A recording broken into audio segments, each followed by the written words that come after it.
কিন্তু আমার প্রিয় ক্যাম্পাস এমসি বিশ্ববিদ্যালয় কলেজের এই ময়দানে আমি আল্লাহকে সাক্ষী রেখে বলতে চাই, আল্লামা সাইদি অনলি ওয়ান পারসন যিনি 50টি বছর কোরআনের দাওয়াত দিয়েছেন, 13টি বছর জুলুম হাসিবুকে বরণ করে শাহাদাতের পেয়ালা পান করে জীবন দিয়ে দিনের অকুতোভয় সৈনিকের ভূমিকা পালন করেছেন।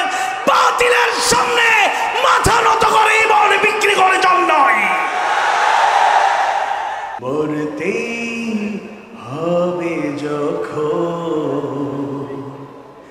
শহীদ মরণ দিও আমাকে, মরতে হবে যখন শহীদ মরণ দিও আমাকে।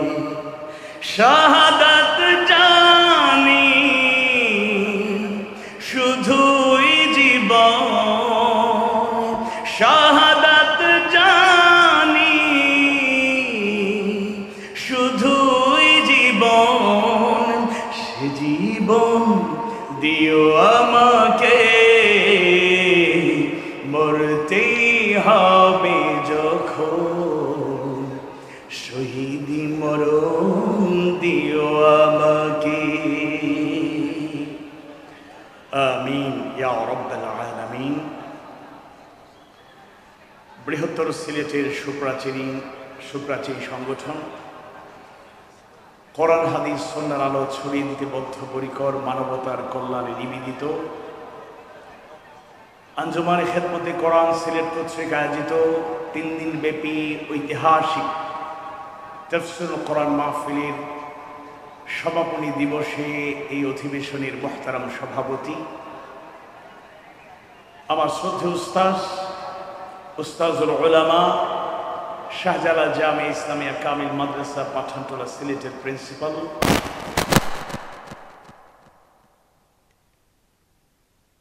শ্রদ্ধেয় উস্তাজুল উলামায়ে কেরাম, আমন্ত্রিত অতিথিবৃন্দ, প্রিয় জনতা, সাংবাদিক বন্ধুগণ, মিডিয়া ব্যক্তিত্বগণ, প্রশাসনের বিভিন্ন পর্যায়ের দায়িত্বশীল ব্যক্তিবর্গ, পর্দার আড়ালে মা বোনেরা, মঞ্চে, প্যান্ডেলে, রাস্তাঘাটে, বাড়িঘরে যে যেখান থেকে শুনছেন, সোশ্যাল মিডিয়ার মাধ্যমে যারা দেখছেন, দেখবেন, শুনছেন, শুনবেন, মুমিন মুমিনা সবার প্রতি আন্তরিক কৃতজ্ঞতা, শুকরান, জাযাকুমুল্লাহ খায়রান। অমুসলিম ভাই বোনেরা যারা আমার কথাগুলো শুনছেন তাদেরকেও ব্যক্তিগত পক্ষ থেকে, আয়োজকদের পক্ষ থেকে অভিনন্দন জানাচ্ছি। Thanks, welcome, congratulation. কারো কারো মধ্যে মিসকনসেপশন রয়েছে, ভুল ধারণা রয়েছে। আমরা যারা কোরআন থেকে কথা বলি, হাদিস সুন্নাহ থেকে কথা বলি, কেউ কি মনে করেন আমরা শুধু মুসলমানদের জন্য কথা বলি, কেউ কি মনেন শুধু মুমিন মুমিনাদের জন্য কথা বলি। অথচ গভীরভাবে চিন্তা করলে as a human being, as a man, as a person, একজন মানুষ, একজন ব্যক্তি হিসেবে যদি কথাগুলো মনোযোগ সহকারে শোনার চেষ্টা করে, বিবেক সম্পন্ন মনুষ্যত্ব বোধ যাদের মধ্যে আছে, প্রতিটি মানুষের জন্যই সকল কথা না হলেও কিছু কথা শিক্ষণীয় মেসেজ হিসেবে তারা গ্রহণ করতে পারে। আল্লাহ সুবহানাহু ওয়া তাআলার খাস মেহেরবানি, তিনি 3 দিন ব্যাপী তাফসীরুল কোরআন মাহফিলের সমাপনী রজনীতে কতটুকু বলতে পারবো জানি না, সেই সুযোগও নেই। দোয়া নেওয়ার একটা সুযোগ হয়েছে, এটা আল্লাহ তাআলার খাস মেহেরবানি। 2 দিন সফরই ছিলাম, আজকে একটানা 12 ঘন্টা জার্নি করে সাতকানিয়া চট্টগ্রাম থেকে আপনাদের সামনে হাজির হতে পারলাম। আল্লাহ তাআলা এই সুযোগটুকু দিয়েছেন, আলহামদুলিল্লাহ। আল্লাহর খাস মেহেরবানি, সুদীর্ঘ সময় প্রায় 1 যুগ কোরআনের মাহফিল বন্ধ ছিল, গোটা দেশেই বড় বড় মাহফিলগুলো বন্ধ ছিল। এই মাহফিলটি অনেক ঐতিহ্যবাহী মাহফিল, বিশ্বনন্দিত মুফাসসিরে কোরআন আল্লামা দেলাওয়ার হোসেন সাইদি রাহিমাহুল্লাহর স্মৃতি বিজড়িত মাহফিল। আমরা সেই মাহফিলে অংশগ্রহণ করতে পেরেছি, কিছু কথা বলার সুযোগ পেয়েছি, শোনার সুযোগ পেয়েছি। রব্বুল আলামিনের দরবারে সিজদা অবনত চিত্তে শুকরিয়া আদায় করছি, আলহামদুলিল্লাহ। আসার পথে নির্ঘুম রাত, লম্বা জার্নি, বারবার একটা কথাই মনে পড়ছিল, ডক্টর মিজানুর রহমান আজহারি আসবেন, মুফতি আমির হামজা আসবেন, দেশ বরেণ্য উলামায়ে কেরাম এসেছেন। সিলেটের বরেণ্য আলেমরা এসেছেন, তারা কথা বলেছেন। আসলে নিঃসন্দেহে এটা অনেক গুরুত্বপূর্ণ। আমরা তাদের কাছ থেকে কথা শুনেছি, শুনবো, শিক্ষা গ্রহণ করব। কিন্তু বারবার ভাবছিলাম আজকে যদি কোরআনের পাখি শহীদ আল্লামা দেলাওয়ার হোসেন সাইদি এই মঞ্চে হাজির হতেন, তার হৃদয়গ্রাহী তাফসীর শুনে আমরা অনেক বেশি উজ্জীবিত হতাম, অনুপ্রাণিত হতাম, শিক্ষা গ্রহণ করতাম। আমরা অনেক জনপ্রিয় দাঈল আল্লাহ মুফাসসির পেয়েছি, কিন্তু আমার প্রিয় ক্যাম্পাস এমসি বিশ্ববিদ্যালয় কলেজের এই ময়দানে আমি আল্লাহকে সাক্ষী রেখে বলতে চাই, আল্লামা সাইদি অনলি ওয়ান পারসন যিনি 50টি বছর কোরআনের দাওয়াত দিয়েছেন, 13টি বছর জুলুম হাসি মুখে বরণ করে শাহাদাতের পেয়ালা পান করে জীবন দিয়ে দিনের রক্তবয় সৈনিকের ভূমিকা পালন করেছেন। বাতিলের সামনে মাথা নত করে ইমান বিক্রি করে জল নয়।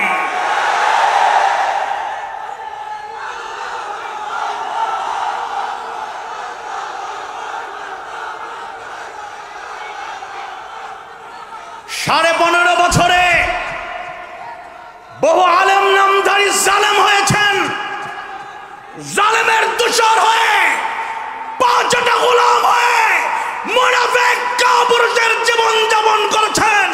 আল্লামা সাইদি আর তার উত্তরসূরিরা হকবন্দিরা হাসি মুখে ফাঁসির মঞ্চে জীবন দিয়েছে, বাতিলের রক্ত চক্ষু পরোয়া করে সস্তা ইমান বিক্রি করে দেয় নয়।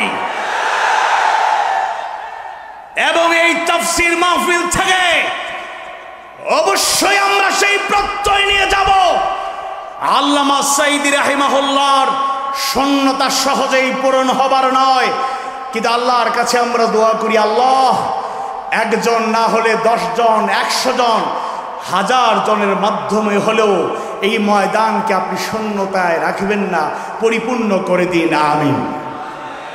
ইমানদার ভাইরা, আমি অল্প সময় আপনাদের সামনে সেই কথাটি বলতে চাই, আমাদের শহীদেরা আমাদের প্রেরণার বাতি ঘর। শাহাদাত যে কত মর্যাদাপূর্ণ একটি বিষয়, শহীদ হওয়া যে কত গৌরবান্বিত বিষয়, মুমিন হিসাবে আমাদের মধ্যে কি ধরনের তামান্না থাকা দরকার। আমাদের রাহবাররা এবং আমরা যার জীবন আদর্শকে উসওয়ায়ে হাসানা হিসেবে গ্রহণ করার চেষ্টা করি, সৈয়দুল মুরসালিন মুহাম্মদুর রাসূলুল্লাহ সাল্লাল্লাহু আলাইহি ওয়াসাল্লাম, সাহাবায়ে কেরাম, তাবেঈনরা, যুগে যুগে ইসলামের পথের পথিকরা সেই নাজরালা পেশ করে সুন্দর নমুনা পেশ করেছেন।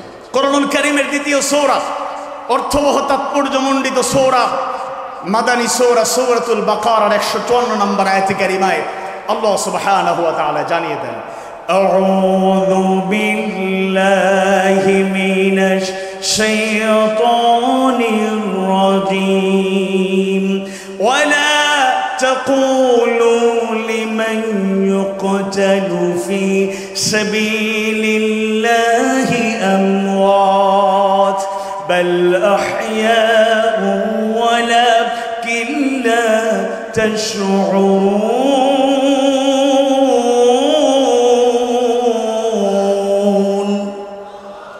যারা আল্লাহর রাস্তায় নিহত হয় তাদেরকে তোমরা মৃত বলো না, বরং তারা জীবিত, তোমরা বুঝতে পারো না, উপলব্ধি করতে পারো না। আল্লাহ তাআলা জানিয়ে দিলেন যে আসলে যারা শহীদ হয়, আল্লাহর পথে নিহত হয়, তাদেরকে আমাদের স্বাভাবিক যারা মৃত্যুবরণ করে তাদের মতো মৃত মনে করা যাবে না। আল্লাহর পথে যারা দিয়েছে জীবন, তাদেরকে তোমরা মৃত বলো না, আল্লাহ তাআলা নিষেধ করেছেন। সূরা আলে ইমরানের 169 নম্বর আয়াত কারিমায় আল্লাহ সুবহানাহু ওয়া তাআলা জানায় দেন, ওয়ালা তাহসাবান্নাল্লাযীনা কুতিলু ফি সাবিলিল্লাহি আমওয়াতা বাল আহইয়াউন ইনদা রাব্বিহিম ইউরযাকুন।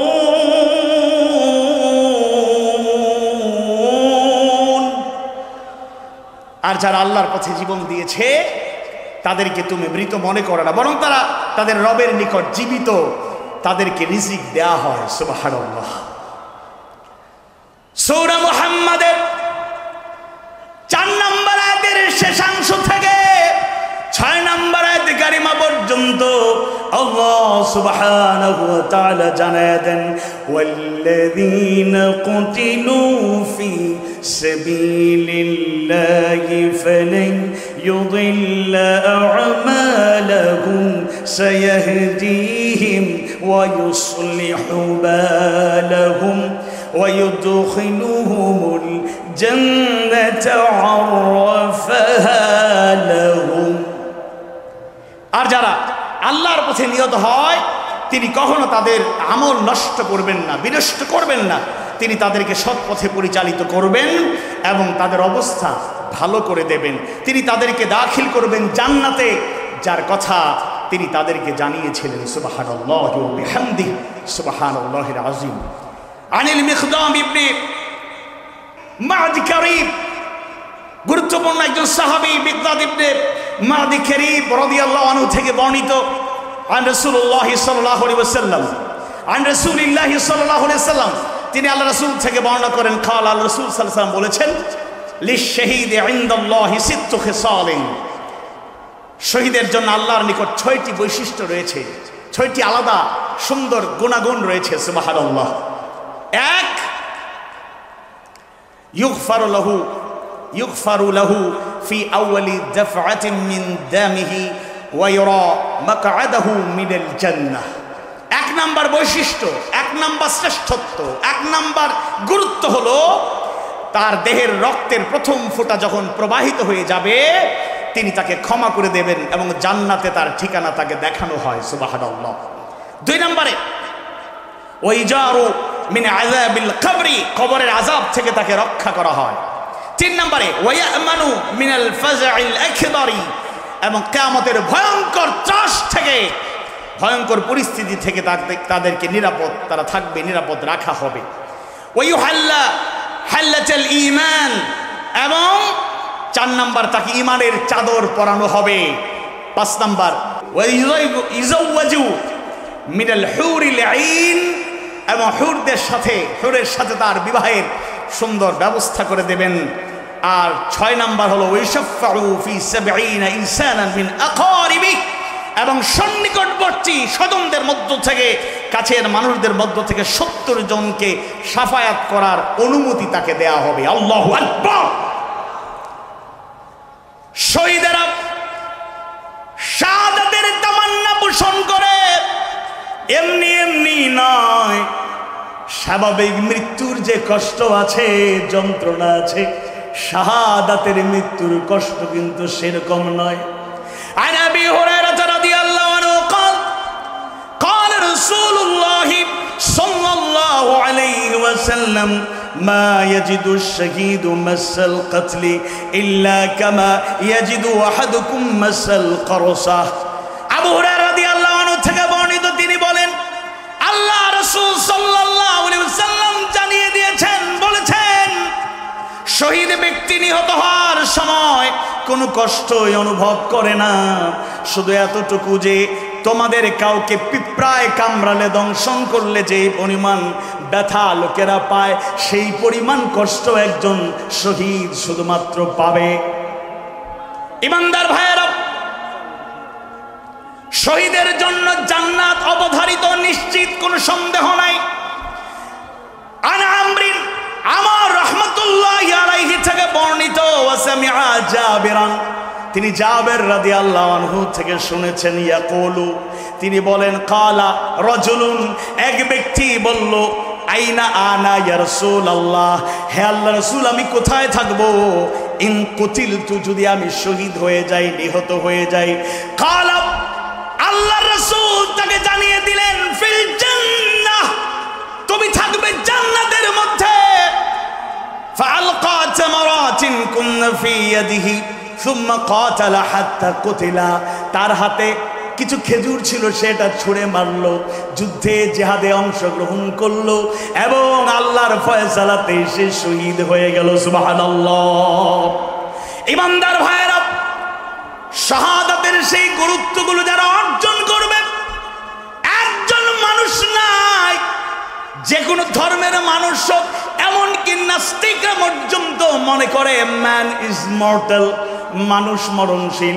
আর আমরা যারা ইমানদার আমরা তো ভালো করে বিশ্বাস করি কুল্লু নাফসিন যায়কাতুল মাউত, প্রত্যেকটা নফসকে প্রত্যেকটা প্রাণীকে মৃত্যুর স্বাদ আস্বাদন করা লাগবে। মৃত্যুটা নিশ্চিত, যদিও সময়টা অনিশ্চিত। এটা আমাদের জন্য বড় পরীক্ষা। মানুষ সুস্থ স্বাভাবিক দুনিয়া থেকে বিদায় হয়ে যায়, অসুস্থতায় দুনিয়া থেকে বিদায় হয়ে যায়, অ্যাক্সিডেন্টে মানুষ দুনিয়া থেকে বিদায় হয়ে যায়, স্বাভাবিক অবস্থায় দুনিয়া থেকে বিদায় হয়ে যায়। আবার সৌভাগ্যবানরা নামাজরত অবস্থায় দুনিয়া থেকে চলে যায়, রোজাদার অবস্থায় দুনিয়া থেকে চলে যায়। আমার প্রিয় ভাই, এই সিলেটের ছাত্র আন্দোলনের অন্যতম স্মরণীয় ব্যক্তি শহীদ রাহাত যেই দিন বুলেট বিদ্ধ হয়ে আহত হয়ে গেল, 9 দিন পর শাহাদাতের পেয়ালা পান করলো। ওই দিন সে নফল রোজা রেখেছিল। আল্লামা সাইদি রাহিমাহুল্লাহর ভালোবাসায় শহীদ রাহাত জীবন দিল, রোজাদার অবস্থায় জীবন দিল। একদিকে নফল রোজাদার অবস্থায় সৌভাগ্যের মৃত্যু হলো, আরেকদিকে অন্যায়ের প্রতিবাদ করতে গিয়ে কোরআনের পক্ষে, কোরআনের পাখির পক্ষে ভূমিকা পালন করতে গিয়ে শহীদ হওয়ার মধ্য দিয়ে সে সর্বোচ্চ মর্যাদার সুযোগ পেয়ে গেল। আল্লাহু আকবার। উহুদের প্রান্তরে আল্লাহ রাসূল আহত হয়ে গেলেন, দান মুবারক শহীদ হয়ে গেল। সাহাবায়ে কেরামের কি আবেগ তারা প্রকাশ করেছিলেন কারো অজানা নয়। একটা পর্যায়ে যুদ্ধ শেষ হয়ে গেল। আল্লাহ রাসূল এবার যারা শহীদ হয়েছেন খোঁজ খবর নিতে শুরু করলেন। খবর আসতে শুরু করলো, 1 জন 10 জন 20 জন করে করে গুনে দেখা গেল 70 জন সাহাবী দুনিয়া থেকে বিদায় নিয়েছে। হামজার রক্ত মাখা দেহ খারাপ যখন আল্লাহ রাসূলের চোখের সামনে ভেসে উঠল, সাহাবায়ে কেরাম হামজা রাদিয়াল্লাহু আনহু রক্ত মাখা সেই দেহ যখন দেখলেন, আল্লাহ রাসূল নিজে আবেগাপ্লুত হয়ে গেলেন, অনেক বেশি কেঁদেছেন। কারণ হামজা রাদিয়াল্লাহু আনহুকে শুধু শহীদ করা হয় নাই, তার সাথে অত্যন্ত নিষ্ঠুর নির্মম আচরণ করা হয়েছিল। তার নাক কান্দ প্রত্যঙ্গ কেটে তারা উল্লাস করেছিল।